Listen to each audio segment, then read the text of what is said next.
তুমি তুমি কেস খেয়ে যাবে বলে বাঁচাবে, তুমি ভালোবেসে তুমি ভালো। সো হ্যালো এভরিওয়ান, তোমরা কেমন আছো? এই গরমে ঠান্ডায় আমার শরীর টরীর একদম খারাপ হয়ে গেছে। আর আজকের ভিডিওটিতে অনেক ফান দেখতে পাবে। আর কি করে শরীর খারাপ হয়েছে সেটাও তোমাদেরকে বলবো। তো ভিডিওটা স্টার্ট করি, ঠিক আছে? আর আমি এরকমই হয়ে গেছি দেখতে। আর আজকে এটা রান্নাও করেছিলাম, তোমাদেরকে রেসিপিটাও দেখাবো। আর রাত্রেবেলা যে আমরা ঘুরতে গিয়েছিলাম আর সেখানে গিয়ে যে আমরা কী করেছিলাম সেটাও তোমাদেরকে দেখাবো। তো এইটা হচ্ছে গিয়ে বিকেলবেলাতে আমি কফি খাচ্ছিলাম এই যে বিস্কিট দিয়ে, ঠিক আছে? অনেক দিন আমি কফি খাইনি গরমের জন্য, বাট এখন আবার খাচ্ছি। আর সেদিন চাই বানাবো ভাবছিলাম, তারপরে সেটাকে কোনোরকমভাবে কফির সাথে অ্যাড করে বানিয়ে নিয়েছিলাম। আর বাপি নিয়ে এসেছিলো হচ্ছে গিয়ে ঘুগনি।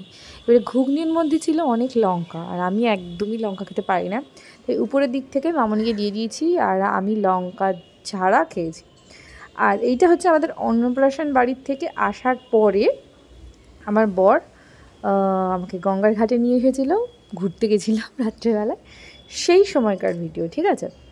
তো বেসিক্যালি হয়েছিল কি, আমাদের বৃষ্টির পরে আমাদের বিয়েবাড়ি না সরি অন্নপ্রাশন বাড়িতে গিয়েছিলাম হচ্ছে রাত্রি 9টার পর, এবং সেখান থেকে বেরোতে বেরোতে আমাদের বেশ রাত হয়ে যায়। খাওয়া দাওয়া করেই যেহেতু বেরোলাম, তো তারপরে আমি বরকে রাস্তায় যেতে যেতে বলছিলাম যে দেখো কি সুন্দর বৃষ্টি ভেজা ওয়েদার, আর এইরকম সময় লং ড্রাইভে যেতে কত মজা লাগে। মানে এটা জাস্ট একটা ফিল্মি কথা বলছিলাম আমি, দিয়ে আমার বর বললো চলো তাহলে আমরা আজকে লং ড্রাইভেই যাই, ঘুরে আসি। তো রাত 2টোর সময় আমরা কাউকে না বলে চলে এসেছি এখানে ঘুরতে। বিয়ের পর এটা একটা আলাদা অ্যাডভেঞ্চার, যদিও আমাদেরকে কেউ কিছু বলবে না, খুব মজার। দেখো পুজোর সময় এই ঘাটে পুরো ভিড় থাকে। এই ঘাটটা সন্ধ্যের সময় তো ভিড় থাকে, এই ঘাটে ভিড় থাকে। এখন দেখো রাত্রির 2টো বাজে, রাত্রির 2টো, ঠিক আছে? আমার বর 11টার সময় ঘুমিয়ে যাওয়ার পাবলিক বিয়ের পরেও ঘুমোচ্ছে না। এটা হচ্ছে আমাদের গঙ্গার ঘাট। এখানে আমি যদি পড়ে যাই আমাকে কেউ বাঁচাতে পারবে না, কারণ আমি সাঁতার জানি না। যদি তুমি জানো তুমি আমাকে বাঁচাবে, এখন যদি আমি পড়ে যাই। এটা হচ্ছে গঙ্গার ঘাট।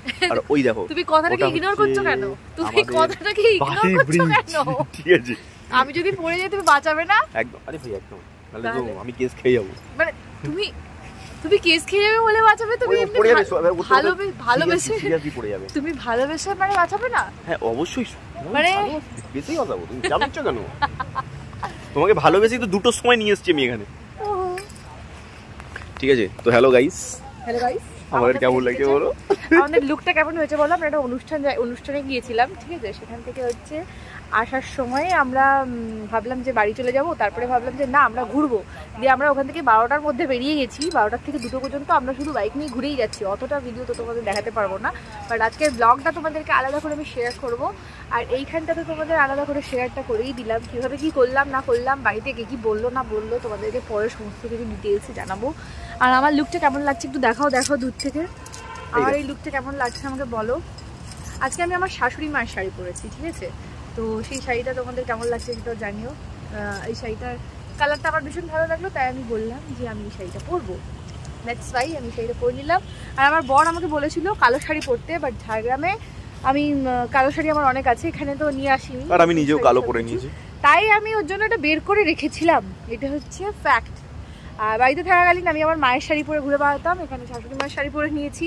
মানে আমার শাড়ি আমি সবসময় আমি আমার জামা পরে এসেছি, আর সাইডে হালকা সাইড দিয়ে টোলটা পড়ছে, খুব ভালো লাগছে। ওহো, মানে রাত্রি 2টোর সময় ঘাট থেকে এসে তার আগে তো লং ড্রাইভ করেইছিলাম, একটা দেখতে পেলাম হচ্ছে গিয়ে ঘোড়ার গাড়ি, আর বেশ ইন্টারেস্টিং লাগছিল ঘোড়ার গাড়ি দেখে।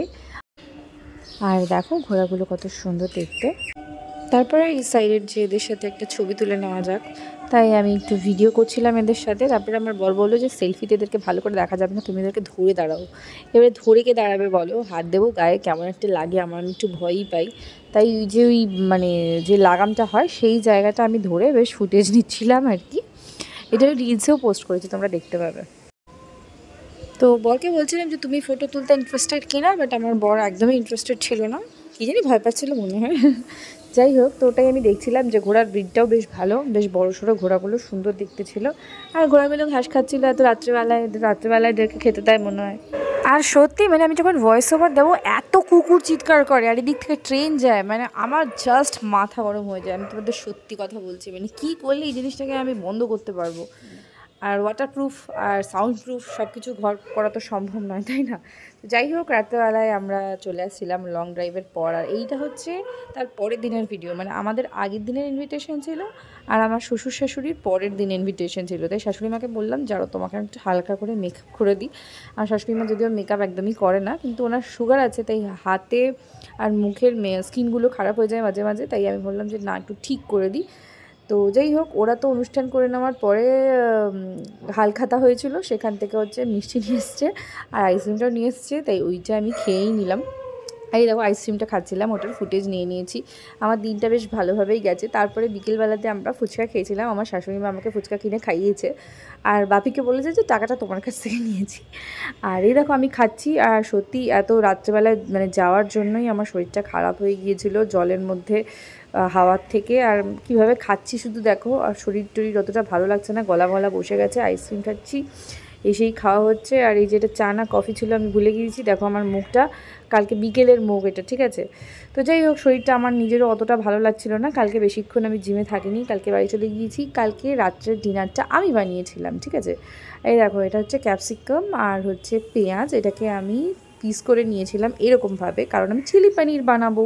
আর এখানে পনিরটাকেও হচ্ছে গিয়ে বাপি কেটে দিয়েছিল, আর আদা রসুন ছিল এতটা পরিমাণে। প্রথমে আমি ক্যাপসিকামগুলোকে ভেজে নিচ্ছিলাম। আমি ক্যাপসিকাম খেতে পার্সোনালি খুবই ভালোবাসি, কিন্তু মামুনি ক্যাপসিকাম খুব একটা শ্যুট করে না, তাই খুব বেশি ক্যাপসিকাম দেওয়া হয়নি। এখানে একটা বড় ক্যাপসিকাম আমি দিয়েছি। আর পনিরগুলোকে হচ্ছে গিয়ে আমি ব্যাটারের মধ্যে আগে থেকে ভেজে রেখেছিলাম, সেটার কি ফুটেজ আমি নিইনি, মনে নেই। তো যাই হোক, এটা কষাতে কষাতে, মানে রেসিপি তোমাদেরকে দেখাচ্ছি না, আমি জাস্ট এমনি শেয়ার করছি তোমাদের সঙ্গে। এটা হয়ে গেছে মোটামুটি।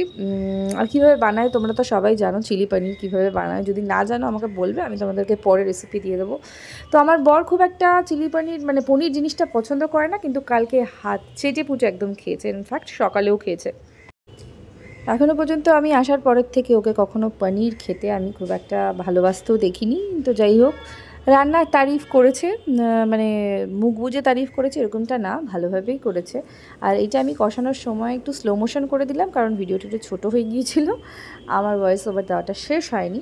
আর এরপরে আমি এটাকে হালকা একটু গ্রেভি করেছিলাম, জাস্ট একদম গায়ে মাখাভাবেই করেছিলাম, খুব একটা বেশি জলে ঝোলঝোলে করিনি, এরকমই ছিল। এর সাথে জাস্ট আমি ব্যাটার ইউজ করে এটাকে গ্রেভি করে নিয়েছিলাম, যেটা রুটির সাথে খাওয়া যায়, বিকজ ওরা রাত্রেবেলা রুটি খেতে ভালোবাসে। বাপি আটা মেখে বেলে দিয়েছিল, আমি কালকে রুটিটা সেকেও ছিলাম। সেটা যেহেতু কালকে অনেক বেশি হিটরিক্ট হয়ে গিয়েছিলো, আমি খুব একটা কাজবাজের তো নই, তাই আর ওগুলোর ফুটেজ নেওয়া হয়নি। তো এই ভিডিওটা এইটুকুনি, তোমাদের সঙ্গে ডেফিনেটলি পরে আবার কোনো ভিডিও শেয়ার করবো। Love you all, take care, tata.